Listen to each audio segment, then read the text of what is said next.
I'll go home as a beggar and never be your wife. Hi, I'm Mary. And I'm Katie, and this is The Housewife Did It. Pop Culture Edition. If you like our show, you can like, subscribe, share, comment, 5-star reviews Follow us only. on Instagram. Yes, follow us everywhere, actually. Um, if you like sweetness, a little sweet treat, you can use our code HDI20 at Deutsche Foods for 20% off of your snacking cookie dough order. They are so good. And if you prefer not food, you can use the code Mary788 for money off of your jewelry order at Every Jewels.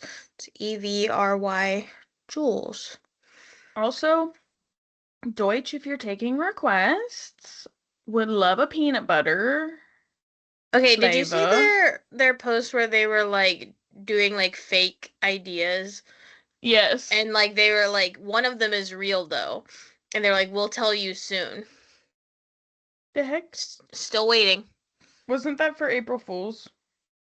I don't think so. Oh, maybe I'm wrong. I thought I saw it after that. But I know I'll probably just get more of the chocolate chip and then like put peanut butter in it. But a peanut butter dough would be very nice. Thank you very much. No, they posted it on my birthday. Oh. Come on, So. come on. All right, you ready? Yes. I'm going to start with a little reading update. I just finished Lisa Rinna's memoir, You Better Believe I'm going to talk about it, and I do not recommend. Sorry, Lisa, but it was bad. So, Like that's all. badly written? Yeah, and just like so incredibly cringy, like she's like trying to do all of her like iconic lines. You can tell she's trying to like make new like one-liners. She Is this a new book? Okay. There's just a lot of like which I understand this is like Lisa's brand, but it's just like a lot of self-aggrandizement, and I think memoirs are typically like quite vulnerable, and it's just like you have to be super self-reflective in a marriage. And me and Harry Hamlin, we're both super self-reflective. And then like I've never she says like my parents drank every day of their lives, but I don't have the alcoholic gene, so I'm cool. And or like I've never had an eating disorder. Now, I've never and to prove it, I've never gotten below 105 pounds. And it's just like it was just like a really tough listen. Like I listened all the way because I was like, she's giving some like housewives tea. It feels like given what we do here, like I should listen. But and then there were like full chapters or like sections where she would like list off questions like who's the biggest asshole, and then she'll like answer. And it's just like very odd. It was strange. Blake Lively and Justin Baldoni's case has officially reached a settlement. That same evening, Blake Lively showed up at the Met Gala. Lots of opinions about like what kind of statement that makes. Yada yada yada. I mean, she obviously lives for the Met Gala. I think am not like shocked. I think the only statement it makes is around the fact that she wasn't invited.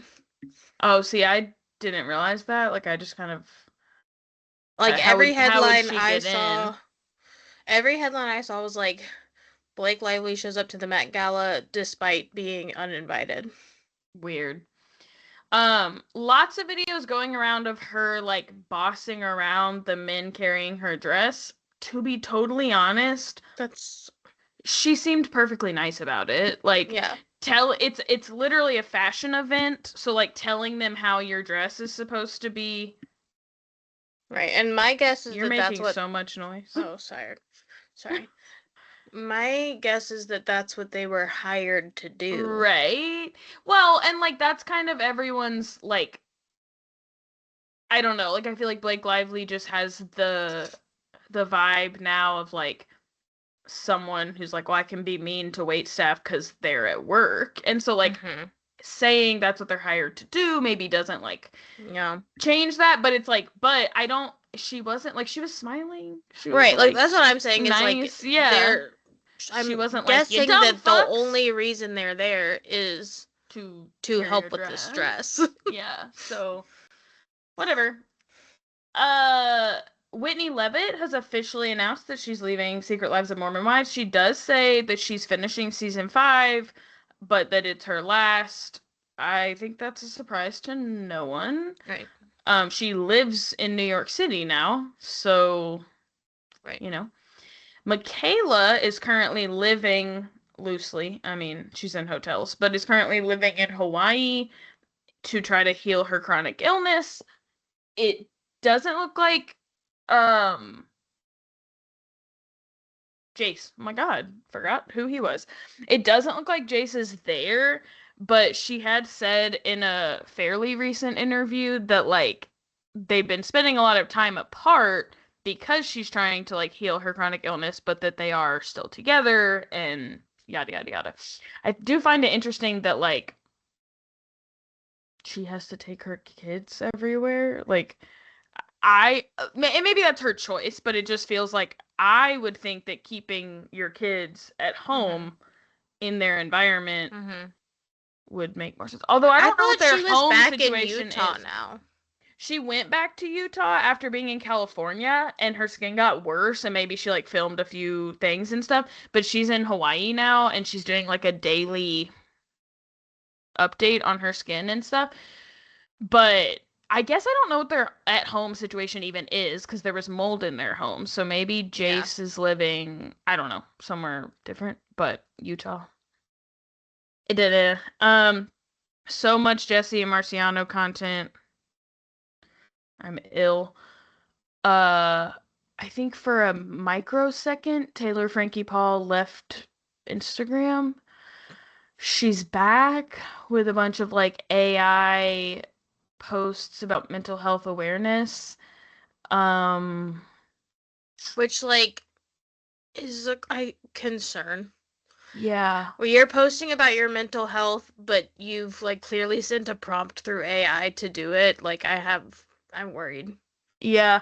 A judge did rule on her and Dakota's like custody cases, and they have a 3-year mutual protective order between the two of them.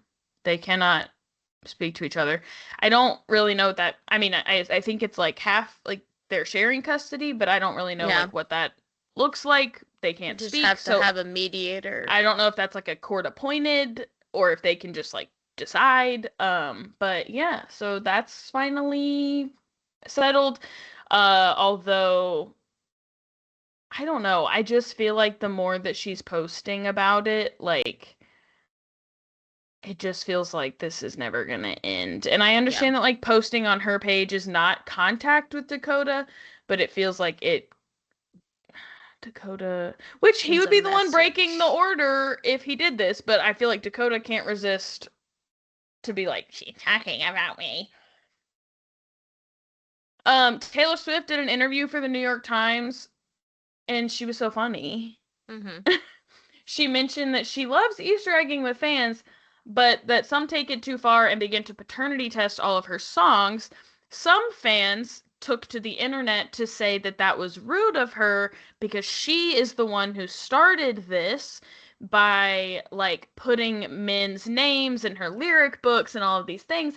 I will say I think it's a little crazy to act like what she was doing when she was 16 is like the same as like fans trying to figure out if she's had a miscarriage, if she's secretly married, and like all of these other things. So I don't know. Also, like, there is just like something about like we're allowed to use the information someone gives to us. Right. We're not supposed to like make up things. Right. Is like, all she's saying. I think it's obvious that she continues to Easter egg for certain things. Yeah. Like, she's just telling you not to take it farther than she is. Yeah. I also thought it was funny she talked about like people, she's like talking about songs that only come from hate, basically.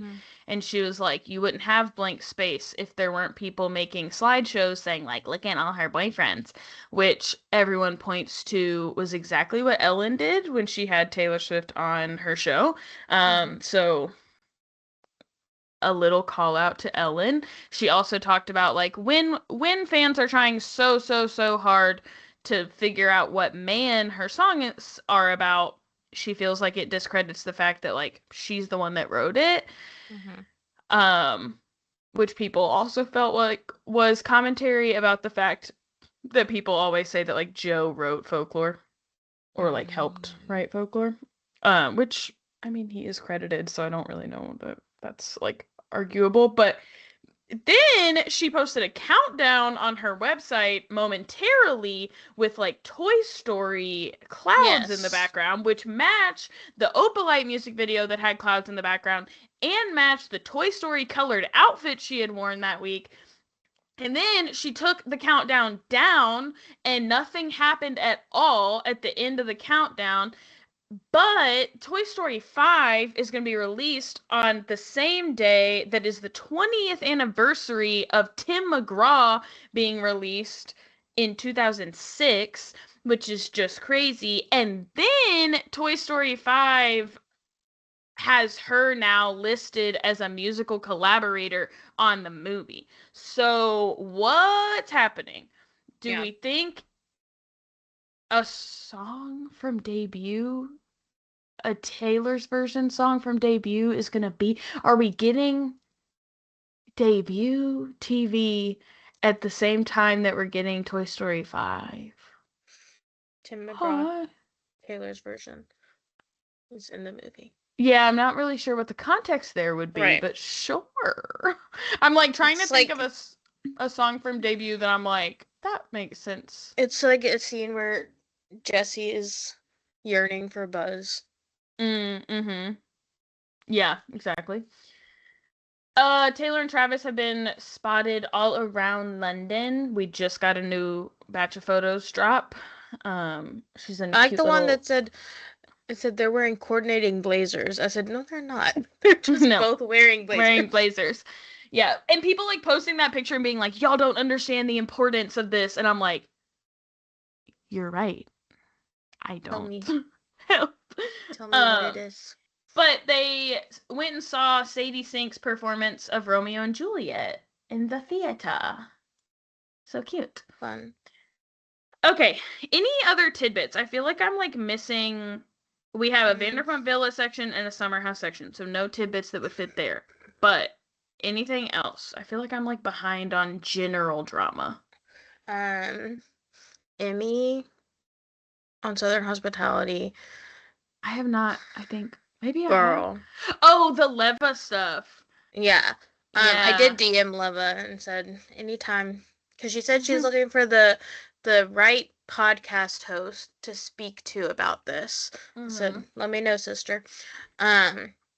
Just like generally on Southern Hospitality, the the constant denial of doing anything wrong or microaggressive by Emmy directed at Brad is getting to be absurd. Like, yeah, it's just also like the doubling down. Like, people are saying to you that calling him one word, the one that you called him scary, is a microaggression. And so you up the ante by saying, okay, he's also a stalker. He's also intimidating. He's also, and like, worse and worse language.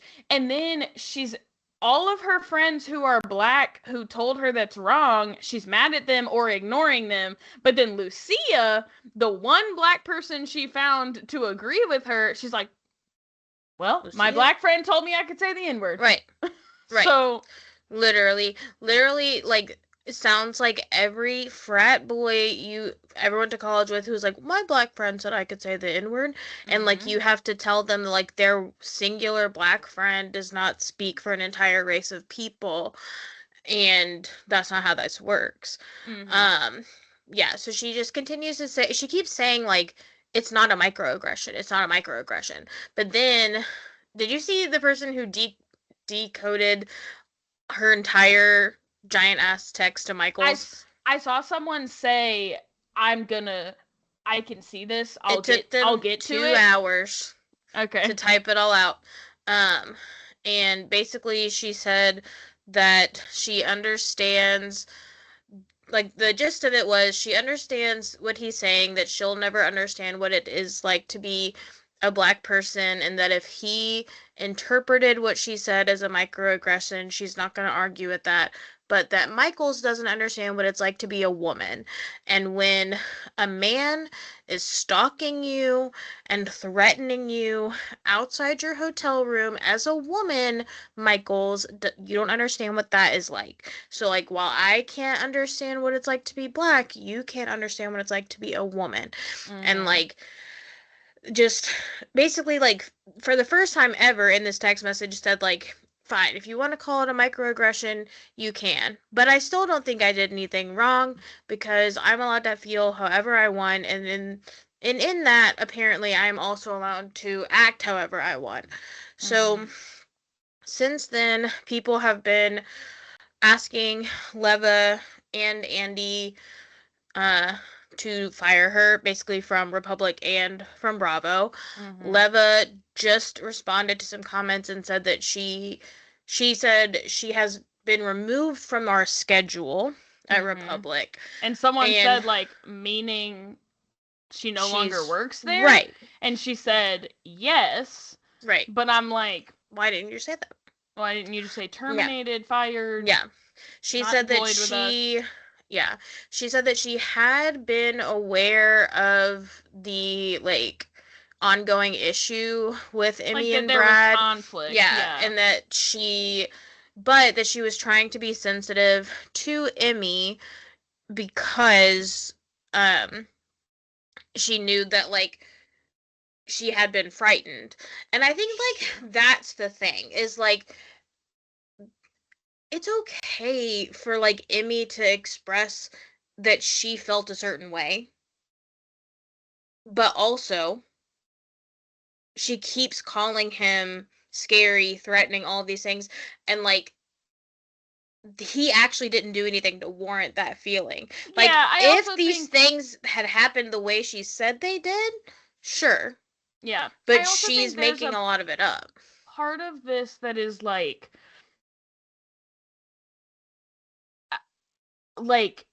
I get that, like, none of them want to break the fourth wall or whatever, but it's also, like, there's a part of this that is, like, you can feel scared, I guess, of a black man, for actions, I guess. I just think that, like, saying I think the it point on she's TV, trying to make, yeah. But, like, saying it on TV over and over and escalating it and repeating it and whatever, like, Brad's point was that I live in Charleston where this is now dangerous to me because this is public. Right. It is a problem now that I have, like, a reputation of being scary in a town in the South, and this is on television. Right. Like, I think that she's, like, not understanding that. Also, Michaels made, I'm not a big fan of Michaels, but he made the point, which is that if you were so scared, like, actually scared for your safety, why did Will not open the door? Like, the way she describes it is he's, like, up against the door, he's banging on her door, which everyone disputes as the truth. Yeah. Everyone says that is not true. That's the thing. he heard, we could all hear you. He didn't even go up to your door. He didn't like record her. He just heard her and then texted her. But like, if what she is saying is true, which is clearly not, but wouldn't Will have gone to the door and said, bro, fuck off. You're scaring her. Or like, I'm here to defend her. But like, that's crazy to me that and it, like, Michael's point was more like funny, that it's just like, you're that scared with your man in the room. But it's like, still, I think that if her telling of the story were true, I think that Will would have done that if Brad was banging on the door. It just feels like everything she says, like, falls apart eventually. Yeah. Like, I think the point that she's trying to make is, like, I was scared, not because he was black, but, like, because of his actions, and I would have been scared of those actions no matter who did them, blah, blah, blah. But, like, everyone who was there, first of all, is saying the opposite of what she's saying. Then she tells Michael's like, well, you don't understand what it's like to be a woman, and yet she has like Mia and other women. What's his girlfriend's name? Julia. Like Mia and Julia are like, well, we're women, and like, and Julia's like, I'm a white woman, right? Like, we've never been scared of him in our lives, like, and it just, like, everything she says about it, somebody comes back at her and is like, but that's not what happened. And she's like, and she, like, falls apart. I also think her story has changed, because at first, when she described the scariness, she was saying, like, scared of, like, what they would say about me, the rumors, the like, I was scared they were gonna destroy me, ruin my life. Like, she made it sound more like, I mean, not made it sound, the way she described it was that, like, yeah, I used the word scary, but I meant, like, scary because they've bullied people before, him and TJ, or whatever. And now she's realizing she's got to make herself a little bit more of a victim, so she's switching to, I was actually scared for my safety. Right. And that's not my fault. He shouldn't have done that thing that made me scared for my safety. And I should be able to tell the truth that I was scared for my safety, which is, like, not the story she originally told. She originally was just like, I was scared they were going to ruin my reputation. Yeah. Yeah. I'm wondering if she'll be at the reunion then? I don't know. I mean, she probably just, like, would bow out anyway. Like, that's what her and Will do for their mental health. Right. That's what somebody was like, so she's also not going to show up to the reunion because of mental health reasons. But, like, also, like, she, like, in like, the gentlest way possible, she genuinely needs psychiatric help. Like, she is, like, literally, like, I feel like you can see her, like, coming unglued, and I think that, like, she seems to be barely holding on by a thread, and we've discussed and seen, like, how Will has had an effect on that, and, like, clearly this is, like, tearing her apart, and I think that, like, things could be different if she were being told by her friends that she shouldn't be saying certain things, and she were listening to them, but she's doubling down on, like, no, he's wrong and I'm right, and it's only making it worse for her mental health. I also think she said something in the most recent episode that kind of clued me into, like, what's going on with her. She said, like, Michael's told me that he would have my back this season because I'm alone without Will. And so I think that she had all these conversations with people like Michaels and Lake and whoever else, maybe Maddie and stuff, had these conversations with people that was like, if I come back on the show without Will, are all of you going to have my back? Right. And so I think she's coming more and more unglued, not because necessarily of, like, the content, but that what she was, like, promised is not happening.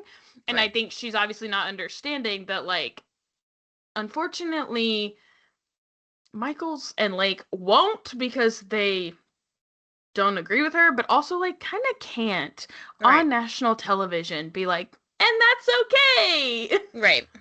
It's I cool. mean, Lake's trying her damnedest. Yeah. But I'm like, I think that I don't want to say, like, more than anyone else, because, like, certainly we've said this before, but, like, one of, like, the top 3, like, she should not be on television, and she actually genuinely needs some help. And I don't know, like, if there's, I don't know. I was starting to, like, realize with the Grace Lily stuff and all of these things that, like, there is probably, like, far more drug use going on than I really thought about with them, because they, like, they've got to be snorting coke, right? They're working at this club all night, like, you know. And so I just kind of think, like, there's also just a chance that she's having a similar issue to Grace Lily, and that, like, and working at Republic is, like, not going well for her in that regard. She's out late, she's partying, and she doesn't have him, her fiance, if you will, to film with. Yeah. It does remind me of one more tidbit.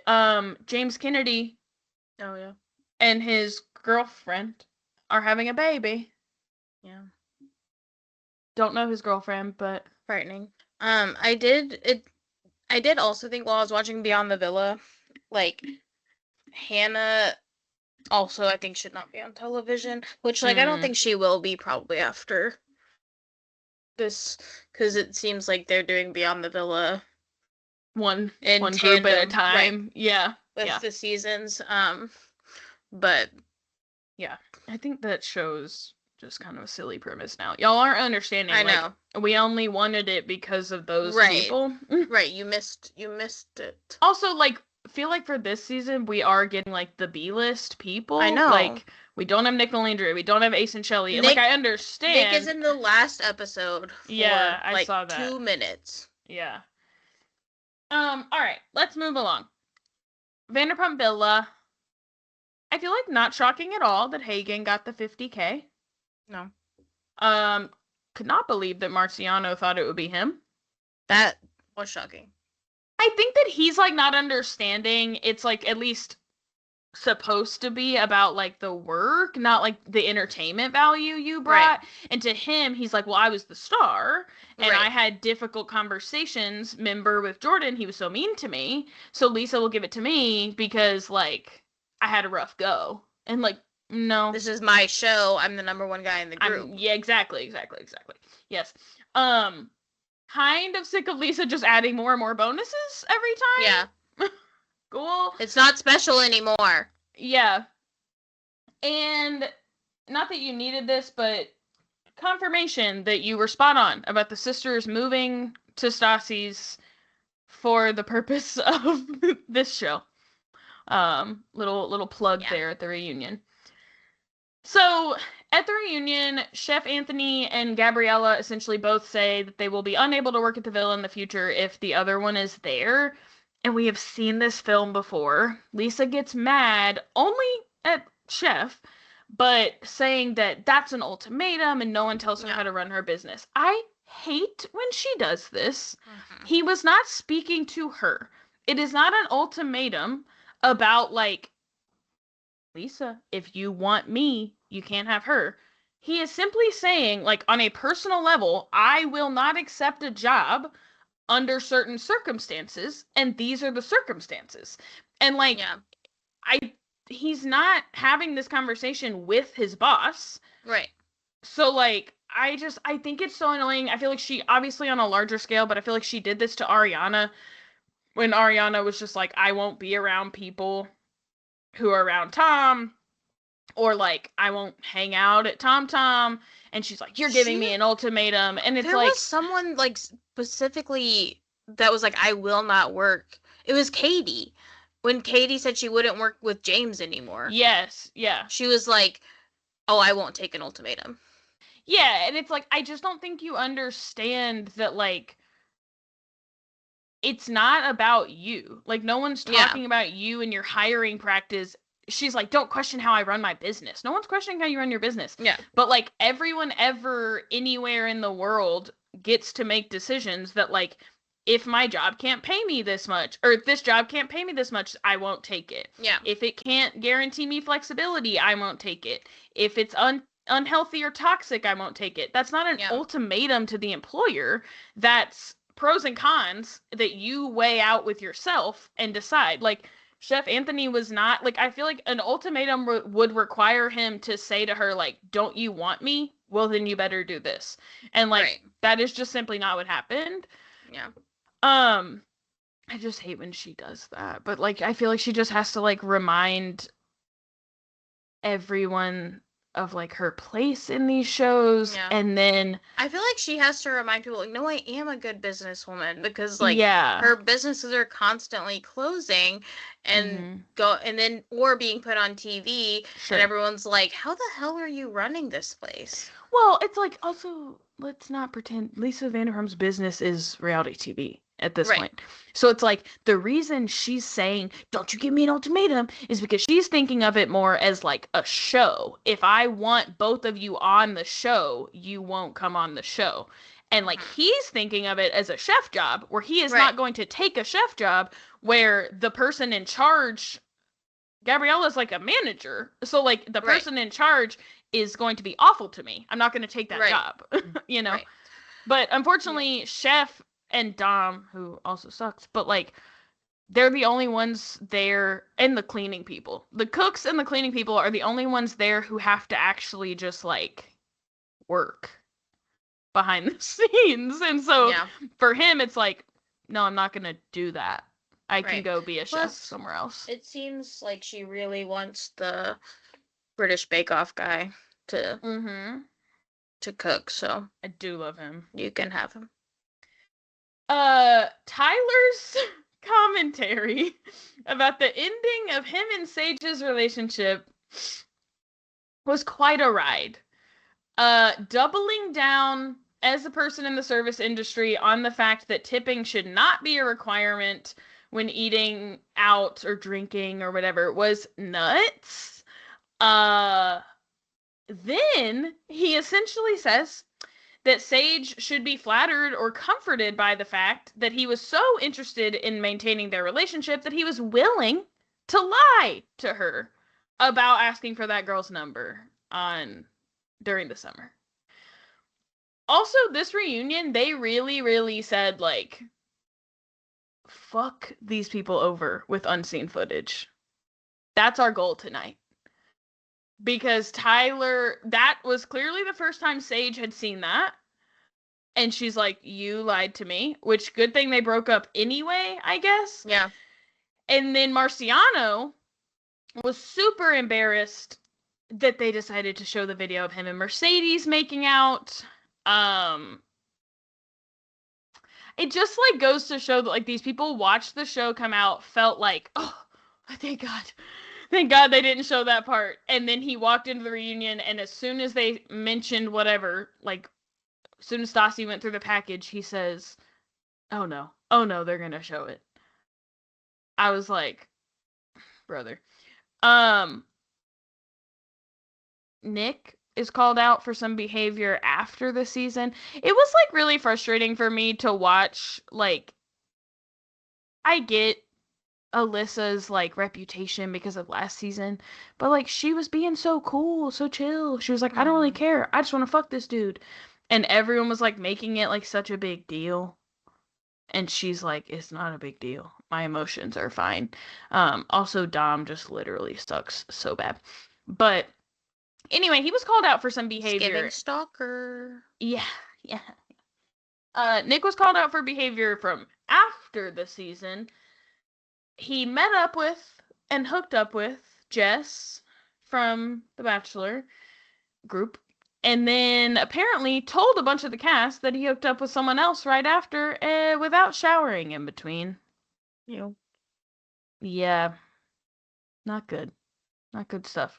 Then they find out it's actually was like 3 days of time. He also so Charlie says he has been talking to Jess as a friend, but that he might be interested. And Nick basically said, like, he's ready to get a girlfriend, and he would love for that to be Jess. And I was thinking, I don't think that's gonna happen now. Right.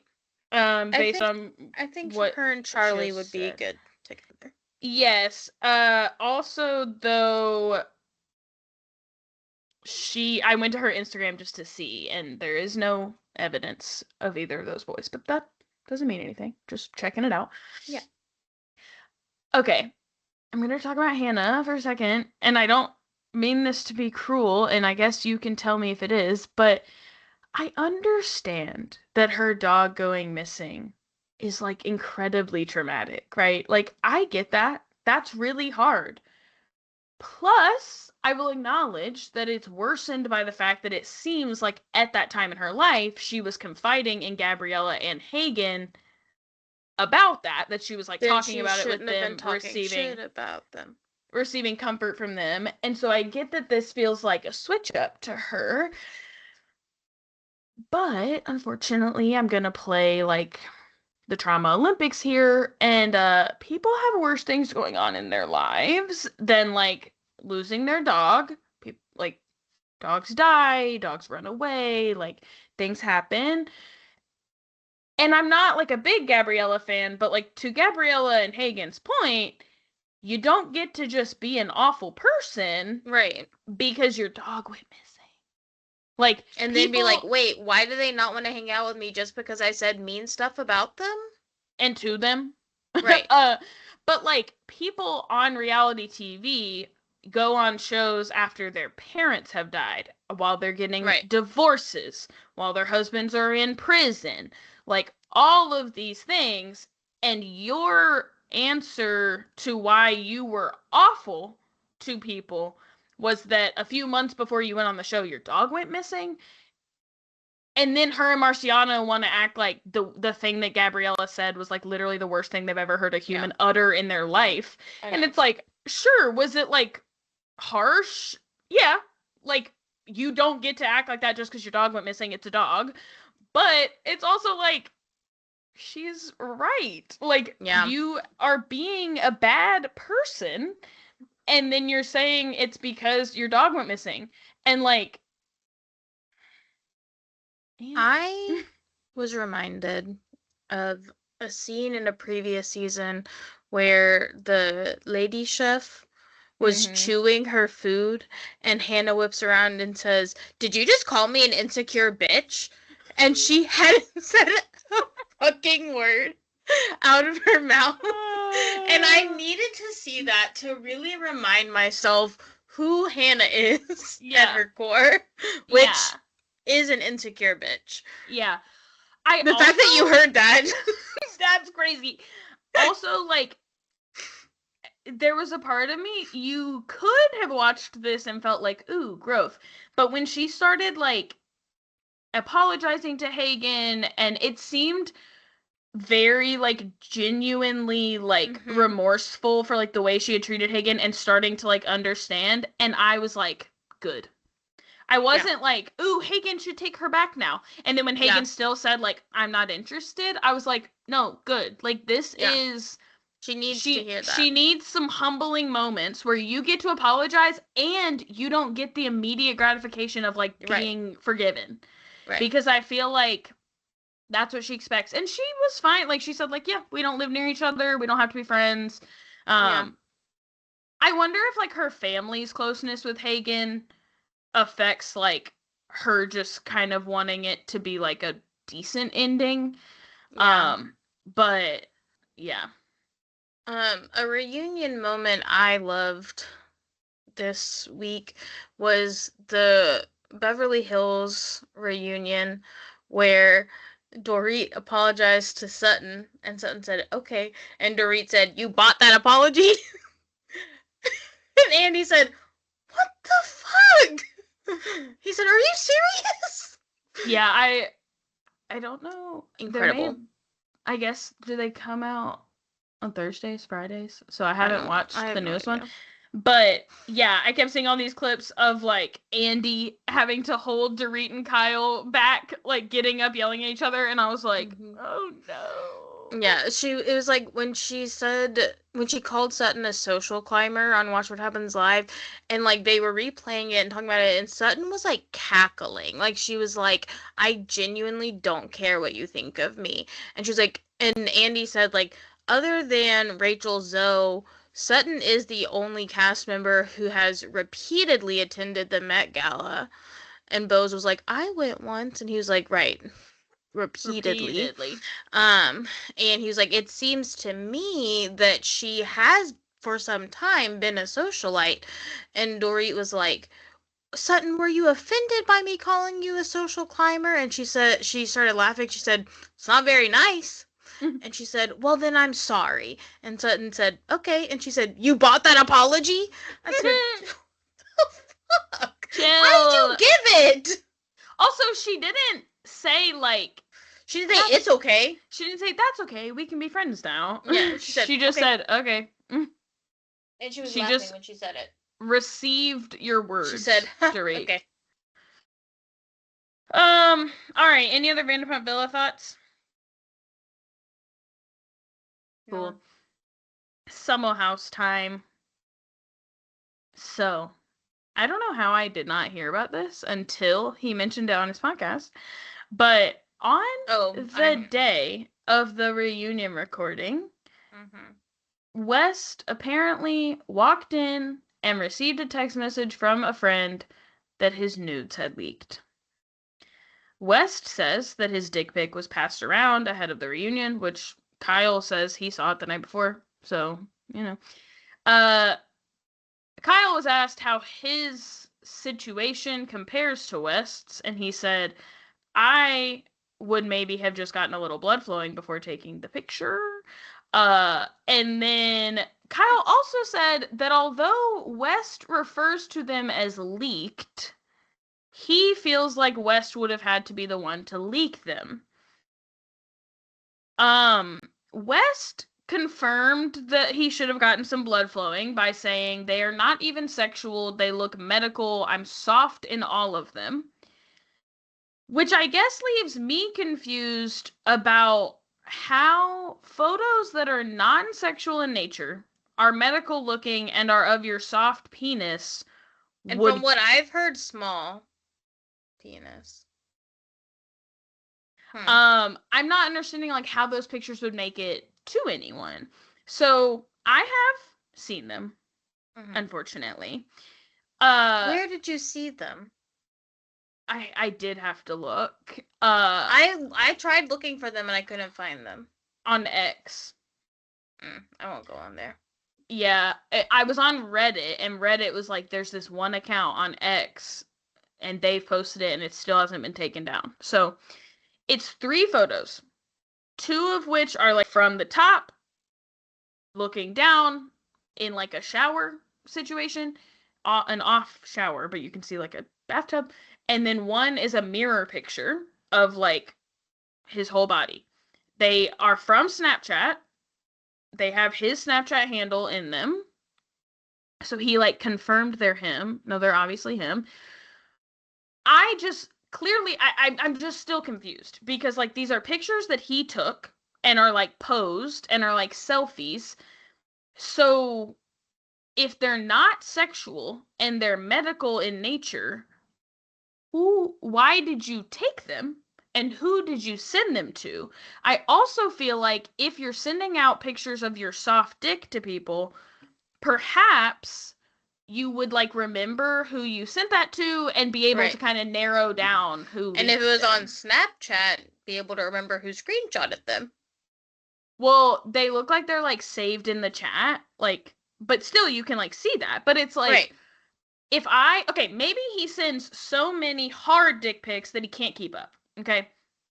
But I assume that you're not sending that many medical-looking soft dick pics. So who did you send that to? I feel like him saying they looked medical was more of him trying to, like, make fun of himself. Sure, but I'm still confused about, like, he said, like, I'm literally soft in them. So, like, why did you send them to someone? I don't really understand. Also, can I just say, they don't They don't look entirely soft to me.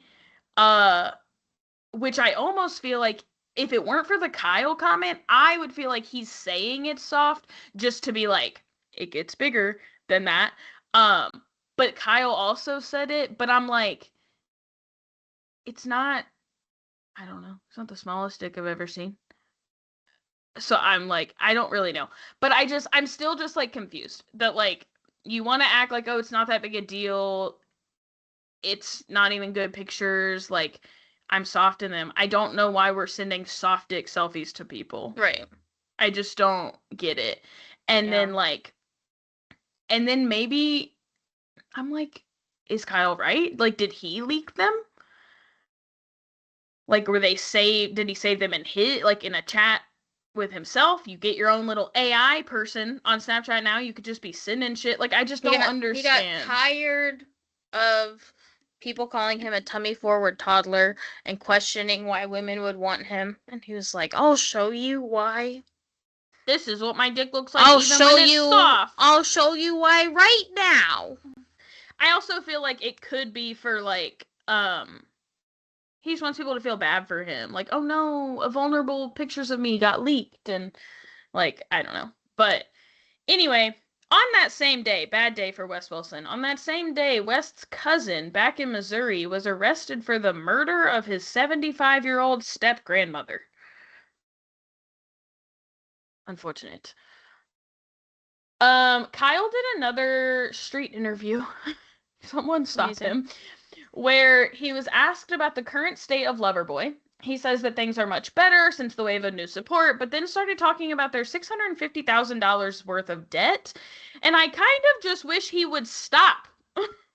Yeah. We don't need to know all of that. Yeah. But okay. When asked about his kiss with Meghan King, Kyle denied that he was on his tippy toes. He said, my pants were so baggy that they gave the illusion that I was on my tippy toes.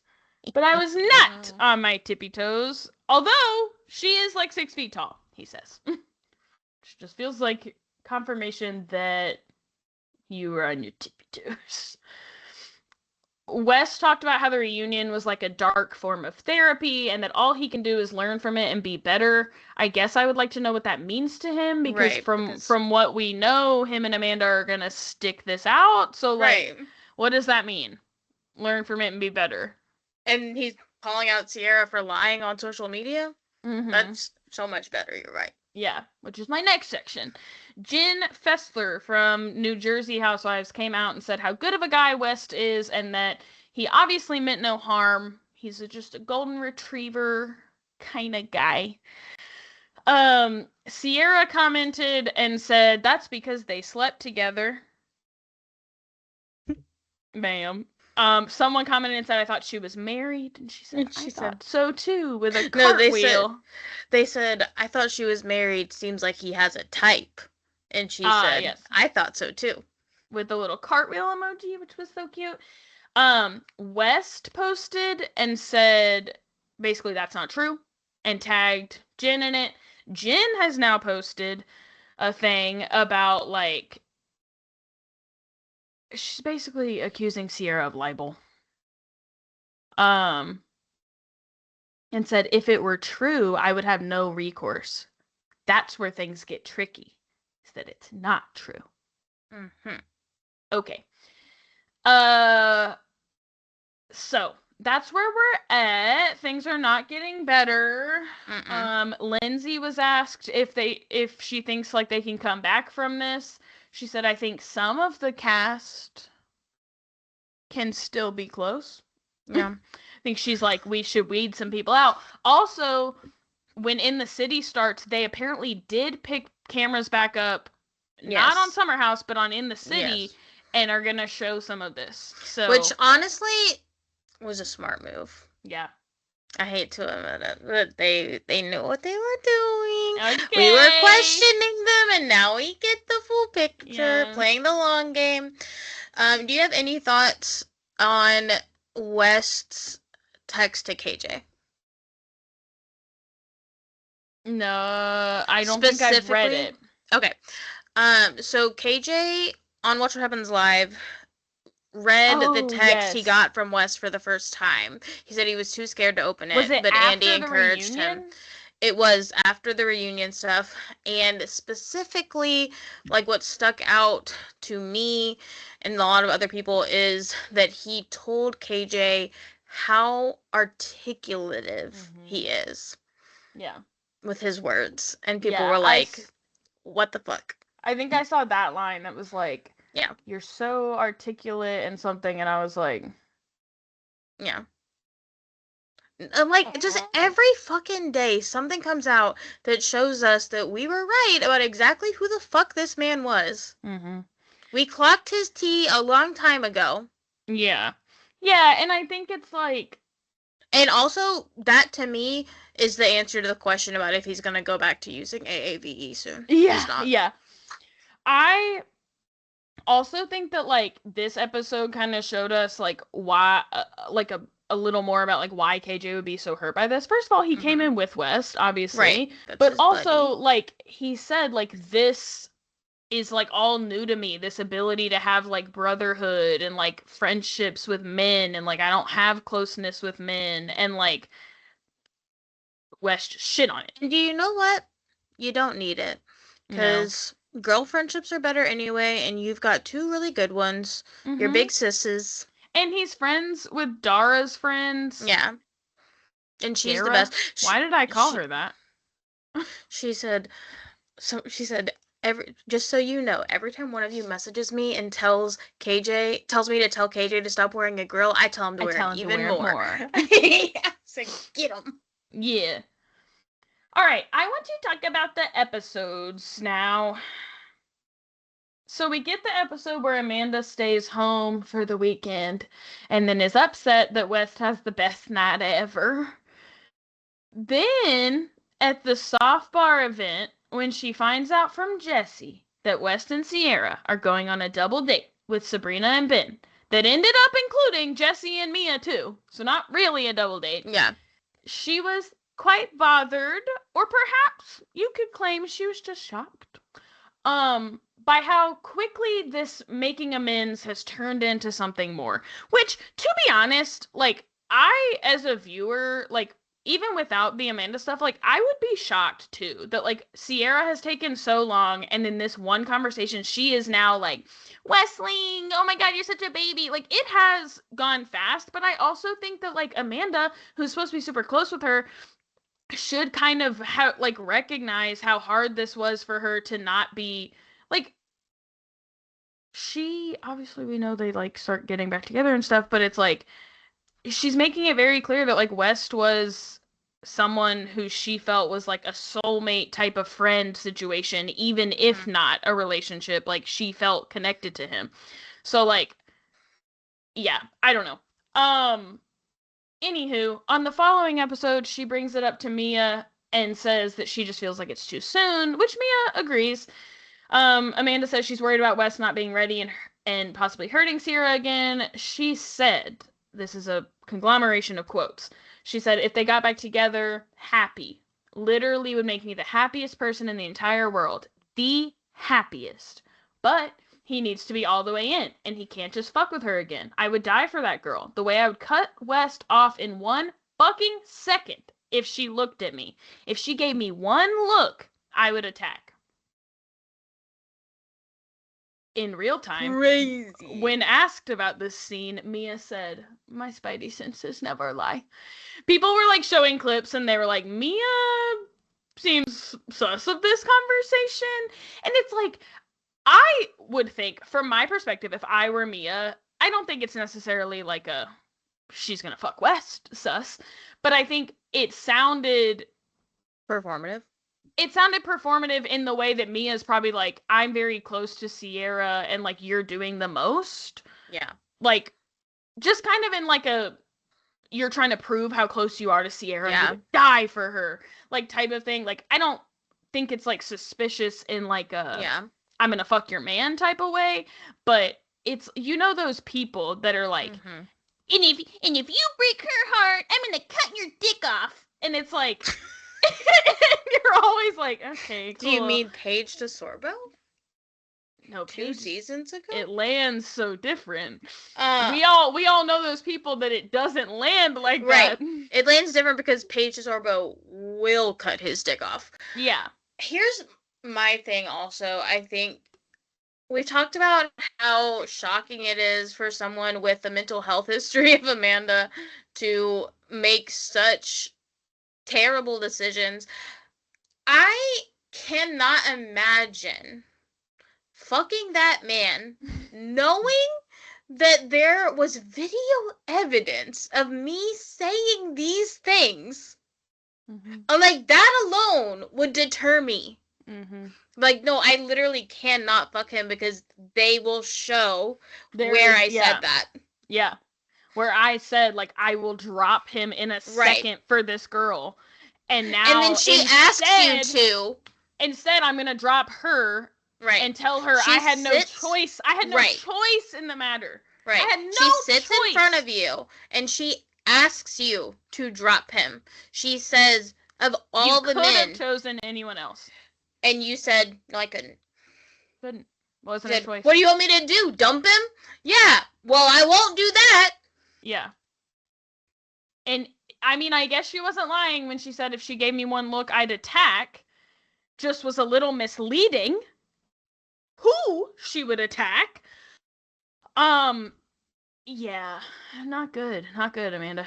And that clip, people are like, this is a sociopath. Yeah. Diabolical behavior.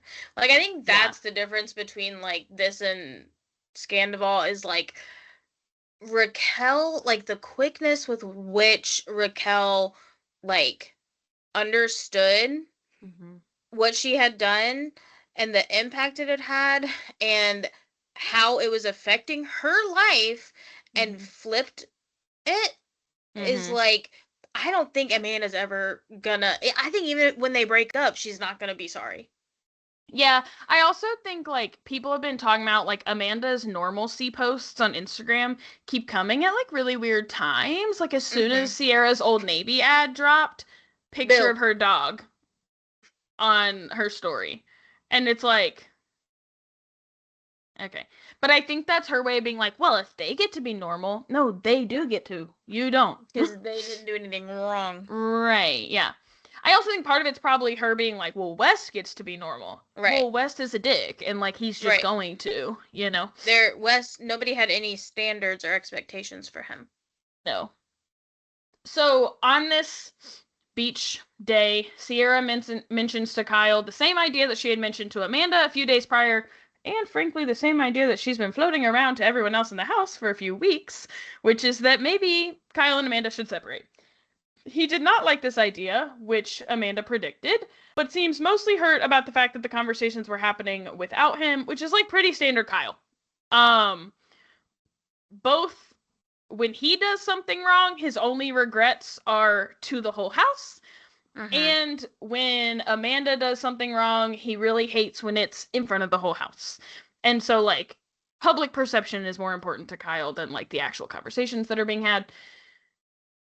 So we finally get the context of the Carl and the Kyle fight. And before I go any further, I just want your thoughts on the whole situation. Break it down for me. Who's wrong? Who's the most wrong here? Who's the most right? Assess our main players for me. I don't really understand, like, what this has to do with Carl. Okay. I think, like, it seemed like he was more mad at Amanda. Yeah. And then... Carl, it just has to do with Carl because Carl got up. Yeah. When Kyle got out of hand. But I guess I want your thoughts on that whole table fight with everyone included. I think that Kyle should be mad at Amanda forever and ever. Okay. I think we're going to have a fun time here because I'm majorly at odds with the internet. In my opinion, this was a bad episode for Kyle. And a reminder to me that we do not need to be Team Kyle just to be Team Sierra. I think we can only be Team Sierra if we would like. I don't think we need to pretend that Kyle is a good guy. I don't like that is not like my dilemma here. I've said this before that like if Amanda wanted to cheat on her husband and wanted to maybe even fuck his friend, I'm honestly kind of about it. I just hate the Sierra of it all, but I hate Kyle. I left this episode and thought to myself, oh no, a minor win for Amanda here because Kyle acted so unacceptably. I thought, okay, the fact that Wes moved over to be near Amanda, I said, like, I don't think this would mean anything to us if it weren't for what we know now. A deeper dive into that is that, like, frankly, I think him and Carl did the right things. I think that, like, physically intervening in that situation as, like, the men in the house was actually, like, the correct thing to do. Yeah. I think that sitting down by Amanda and saying, like, don't even look at her anymore. Like, if you want to keep having this conversation, like, have it with Lindsay, although I really wish someone would have said, don't have it with Lindsay either. But, like, I don't think that, obviously, yes, looking back, we're all like, and that's the person I care about when he sits down next to her. But, like, I kind of thought, like, yeah, good for them. I think I honestly just kind of tuned everything out on Summer House that's not about Sierra at this point. Sure. And so, like, I am kind of, like, vaguely listening to what was happening. I just know that right now I hate Amanda so much, and I think she's such a bad person. And I think about, like, all the things that, like, people have been saying that they've clocked this for years that she's a bad person, and it just hasn't gotten, like, the attention it deserves from the production side of things, that, like, Sure. I feel like I feel like there was so much going on that summer, and, like, all of Kyle's confessionals from that episode about, like, how much she doesn't care about him, it just kind of, like, gets to a breaking point when she's, like, laughing at him and, like, being like, well, Kyle wants to do this and this and this. And, like, not saying it's okay for a man to reach a breaking point ever, but, like, I do think that, like, we look at it differently now in, like, hindsight, that, like, maybe not only is he, like, reaching a breaking point with, like, how she speaks to him, but, like, maybe he's, like, reaching a realization of something else. Yeah. I just think, like, for me, I don't think anyone should ever hit Carl, though.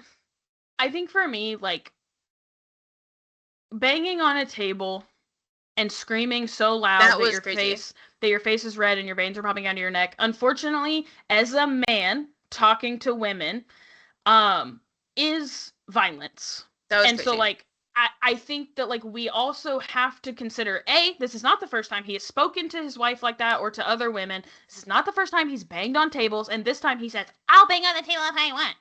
Also, I don't think that it's crazy to be, like, I feel like her face, while very memeable, was also kind of just, like, how some people, like, respond when things are getting out of hand and, like, kind of letting him, like, make a fool of himself. I just, like, also, she obviously, like, hates this man by this point, so, like, totally fair. But, like, I just, like, don't, I'm gonna, so after we finish talking about this a little, we're gonna go through and dissect individual posts about this because I just cannot believe some of the takes on the internet. And you might be on the other side from me, and that's fine, I guess. But I just, like, it feels to me like we decide we hate this woman, which we do, right? We hate this woman, sociopath, that episode on the beach, bad. Or that scene on the beach, really bad. On the flip side, I feel like people on the internet are, like, really quick to be like, oh my god, I get to hate a woman! Yeah. And so now it's okay! Honest, now it's okay for men to scream at her and bang on tables. And, like, no. To be quite honest, I I'm kind of like struggling to remember what happened in this scene. So I Sure. did not remember him banging on the table. Sure. I don't really even remember what they were talking about. It was about the Vegas thing. So Lindsay like brought up just like, are you continuing your DJ career? And he mentioned that he's signing with a manager, and he's gonna start with the manager. He can start being pickier about things, but that like he's gonna do some time in Vegas that might include a residency. Amanda, or maybe Amanda brings up the Vegas thing or something, and he basically Lindsay starts saying like, did you consult with Amanda first before deciding to do this? And he says Amanda knows. She said, that's not what I asked. I asked, did you have a conversation with your partner about wanting to do this and get her approval to do this? Mm-hmm. And he's like, we obviously don't have a partnership. And he's like losing his mind. And that's when he goes nuts and he feels like Amanda's laughing at him and other people are making his DJ career, making a farce of it. Man, take me seriously. And it's like this whole thing. But like, I don't understand the take that like Lindsay and Amanda were just trying to embarrass him and that his crash out was like perfectly valid because they were mean to him about Vegas. They're like, and why couldn't she just support him? And it's like, because you don't get to just start this crazy career that keeps you out and drunk all the time and not ask me about any of my opinions in any of this. Yeah. And then people are like, this, I don't know. I just think it's so hindsight. Like, people are like, the same woman who is fucking West while no one knew is mad that her husband didn't discuss with her. And I'm like, okay, different, I fear. His career while they are married. Yeah. It's a different conversation. Yeah. I will say I do think that the we clearly don't have a partnership was valid. Yeah. I totally. Think, and like I think like, Amanda would have said the same thing. Yeah, and I scream sometimes at the top of my lungs in my house. Not often, but I get like you get to that point where you're just screaming. That's whatever. I do you think tell that your husband, banging. Fuck you? Yeah. Oh, okay. Well, that's not good. I do think that banging on the table is crazy. And I think that like I do remember at one point Amanda saying like clearly this is not a conversation we should be having at the table anymore, and I do think that is probably where it should have stopped. Sure. Yeah. He should have been like, you're right. I don't think he was in the right headspace to say that. Yeah. By that time, but yeah, that's my take. A question about West. When West moved his chair over, that was crazy. Did that confirm at all for you that like this must already be going on or like anything? I wonder if that's when it started. Was her being like, "Oh my god, what?" Like, I've been thinking this all summer. He's gonna defend me. Well, okay, so this is September by this point. And that's when he went on a date with Mia. So for sure they were already fucking, because, or it was like August. It was like getting there, but yeah. Okay. So I woke up the following morning after this episode to find out that the internet was on a completely different page for me, and I would like us to dissect some of these takes. Starting with, why was she making those faces at him? Such BS, riling him up, knowing he was so drunk that his impulse control was gone and that his temper would flare. I didn't realize she was making the faces at him. I thought she was just being ugly, like physically. I thought she was just making incredibly ugly faces. I don't think she was making them at him. I think she was just making them. I think that he was crashing out and she was looking at people being like, do you see this? And like, yeah, they're like smiles, they're grins, but I also think that like, I think that kind of happens. I honestly felt like it looked like she was tweaking. A little, yeah. She may have been. I was like, So, she took a showie. shall we? Okay, thoughts on riling him up, knowing he was so drunk that his impulse control was gone and his temper would flare. Like it's a chronic fucking illness. That's something that people said to women in the 60s. Right. When it was okay to abuse them. That's a crazy take. Knowing that his temper would flare as if it's like eczema is nuts. I'm so sorry. Riling him up by saying that, like, also she wasn't talking. Like, this is like how I react when I tell people things my husband says and they're like, well, he's autistic. I'm like, how fucking dare you? But I'm also like, y'all are missing the point that Amanda the whole time has been saying, my issue with you is drinking. And now you're like, how dare she rile him up while he was so drunk that he had no impulse control? I honestly think that watching that dinner, I think, was like one of the first times that I was like conscious of the fact that like all these people are on coke. Yeah. And so like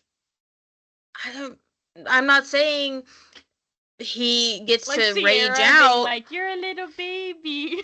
I was like, I am not saying he gets to rage out, but like, because like also, I think all of her mannerisms looked like she was on coke. Yeah, for like, sure. I think everybody was on the same, I think everybody was at the same level. Except Carl. Yeah, except obviously. Carl. Okay, next one. Imagine being this giddy while watching your husband get berated about his new career. I can't. Well, she hates his new career. Yeah. Also, I saw other people being like, why are they acting like Kyle being a DJ is the same as like doing drugs? First of all, they love doing drugs. What are you talking about? But also I'm like, yeah, but y'all the one that keep like validating this like career while he's $1 million in debt in his actual business. Right. So okay. Next one. Amanda's face the entire time Kyle was being attacked by Lindsay, and while she was talking, she knows what she's doing, and of course the rest would not notice. She's antagonizing him right in front of them. She's done this for years. Being attacked by Lindsay, kind of crazy. Also, I feel like the same people saying these things about Amanda are still like huge Lindsay stans, and so I'm like, make up your mind. Right. I don't understand. Being attacked by Lindsay when he's being asked what's next for your career and did you talk to your wife about it is a little absurd. Also, she's antagonizing him. She wasn't speaking. And if her making those faces is enough to make him be violent, that is a bad person. That person should not be allowed to have alcohol. That person should not be around women. If her making a face he doesn't like, where he feels like he's being mocked, is enough for him to get violent, then we have a problem. Yeah. The way Kyle was set up to be the biggest villain, Kyle was 100% right for feeling how he felt. To me, this seems like it warrants a red hat that reads Kyle was right about everything. What do you mean? 100% right is crazy. I gotta say. I don't remember. I don't remember what I was gonna say. These next two are pretty comparable. Yeah, I would have told her fuck you too. And Kyle's Crashout was one of the most warranted Crashouts on reality TV ever. Oh, I remember what I was gonna say. I love to do things to piss my husband off and rile him up when we're fighting. I make faces like that and say things like that. But I never think he's gonna bang his fist on something in response. Mm-hmm. Yeah. And that should be a safe space for women. Yes. Yeah. One of the most warranted crash outs on reality TV ever. Crazy. Ever. Sorry. You Ar- missed you must Ariana. have missed everything Ariana said. Fuck yourself with a want cheese you grater. I want you for to you to die. die. Yeah. I For hope you you to hear die. these words. I hope you feel them. In this one, Mary, might be the most shocking yet. My last one. Kyle looked hot crashing out. I said what I said. I wish you didn't. I really wish you hadn't said Like, that. That's when crazy.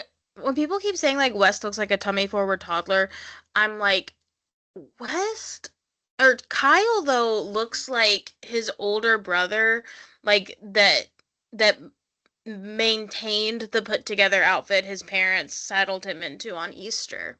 Mm-hmm. You know? Mm-hmm. Like, not much better. No. I'm so floored. I'm so floored by these takes. I also hate Amanda. I think that she's a bad person. I can also think that she, when paired with a possibly worse person or another bad person, could be right in a situation. Also, like I've said this about reality TV before, unfortunately, when you are the person who becomes physical, you become the most wrong. Doesn't really matter what was happening before. Yeah.